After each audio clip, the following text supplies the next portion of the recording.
সুপ্রভাত বন্ধুরা, সুস্থ থাকতে হোমিওপ্যাথি চ্যানেলে আপনাদের সবাইকে স্বাগত। আমি ডাক্তার শুভ্রা চালকি।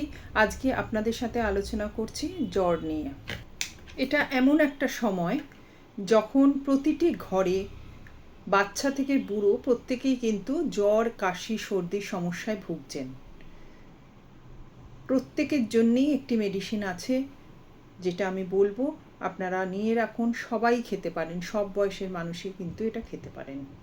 যারা হোমিওপ্যাথি সম্বন্ধে একটু কিছু জানেন তারা জানেন যে আমরা ওষুধ সিলেকশন করি বিভিন্ন রকম সিমটমের উপর নির্ভর করে। আমরা জ্বরেরও চিকিৎসা ঠিক সেভাবেই করি। জ্বরের সময় আপনার কি হচ্ছে, গায়ে ব্যথা আছে কিনা, জলতেষ্টা আছে কিনা, মাথা ধরছে কিনা, মাথা ঘুরছে কিনা, শুলে ভালো লাগে কিনা, বসলে ভালো লাগছে কিনা, হাঁটাচলা করলে আরাম পান কিনা, এবং আরও অনেক কিছু আনুষঙ্গিক জিনিস আমরা দেখে নিয়ে আমরা একটা মেডিসিন সিলেকশন করি এবং সেক্ষেত্রে সেই ঠিকঠাক সিলেকশানের মেডিসিনে আপনার জ্বর কমে যায়। কিন্তু অনেক সময় এমন হয় যে সময় আপনার হঠাৎ জ্বর এসেছে কিন্তু আপনার কিছু করার নেই, আপনি কোনো ডক্টরের কাছে যেতে পারছেন না। এমত অবস্থায় আপনি কি করবেন?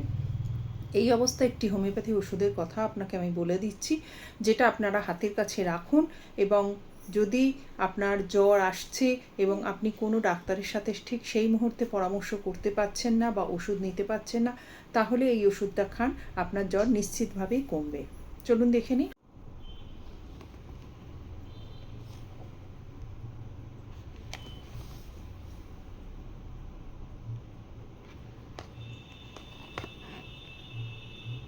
এই মেডিসিনটি পিডিএল কোম্পানির পাওয়ার জেসিক 60 ml হয়। এটা একটা সিরাপ। বড়দের ক্ষেত্রে 2 চামচ করে 4 বার খাবেন, আর ছোটদের ক্ষেত্রে, চিলড্রেনের ক্ষেত্রে 1 চামচ করে 4 বার। এই ওষুধটি খেলে আপনার যে কোনো কারণে জ্বর আসুক না কেন, জ্বর কমবে। তার পরবর্তীকালে যদি আপনার অন্য কিছু হয়ে থাকে সেটার জন্য চিকিৎসা করতে হবে, কারণ কিছু ইনফেকশন হয়ে আছে, তার জন্যে আপনার জ্বর এসেছে। তো জ্বরটা কমে গেল, কিন্তু ওই ইনফেকশনটা যদি তখনও থেকে থাকে তাহলে সেটার জন্য আপনাকে প্রপার ডায়াগনোসিস করে প্রপার ট্রিটমেন্ট করার প্রয়োজন আছে। আজকে এই পর্যন্তই। ভালো থাকুন, সুস্থ থাকুন, হোমিওপ্যাথির সাথে থাকুন। আর আমার চ্যানেলটা যদি আপনাদের ভালো লেগে থাকে তাহলে অবশ্যই লাইক, শেয়ার এবং সাবস্ক্রাইব করবেন। নমস্কার, ধন্যবাদ।